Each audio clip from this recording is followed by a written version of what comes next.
Mantan napi koruptor di Maluku bisa nyalek di Pemilu 2024. Ini syaratnya menurut Undang-Undang Nomor 7 Tahun 2017.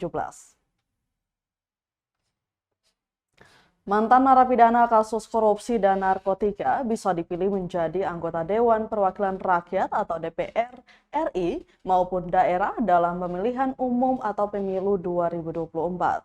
Meski begitu, Ketua Divisi Hukum dan Pengawasan KPU Maluku, Al-Mudatsir Sangaji mengatakan, tentu ada persyaratan sedikit berbeda yang harus disiapkan.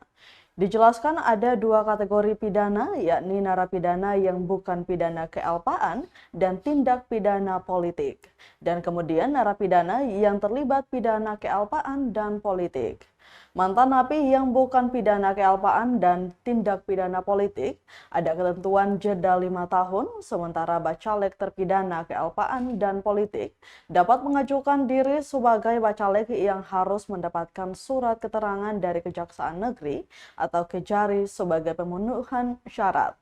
Sebab sebagaimana telah disampaikan Ketua KPU bahwa rapat koordinasi dilaksanakan di tanggal 27 itu berkaitan dengan hal-hal tersebut.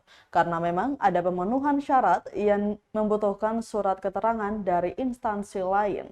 Lanjut Sangaji, syarat ini sudah diatur dalam PKPU nomor 11 tahun 2023 tentang perubahan kedua atas peraturan KPU nomor 10 tahun 2022 tentang pencalonan perseorangan peserta pemilu anggota DPD DPR.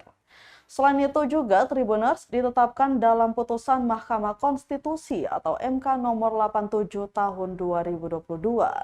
Menurutnya itu merupakan pengujian terhadap syarat calon anggota DPD yang diatur dalam Undang-Undang Nomor 7 Tahun 2017 tentang Pemilihan Umum atau Pemilu Pasal 186. Kemudian syarat calon anggota DPR, DPRD Provinsi dan Kabupaten Kota yang diatur dalam Pasal 240.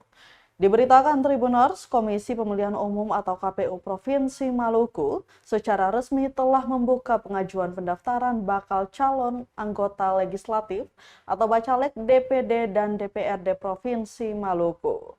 Prosesnya berlangsung selama 14 hari terhitung sejak 1 Mei 2023 hingga 14 Mei 2023. Terima kasih sudah nonton. Jangan lupa like, subscribe, dan share ya.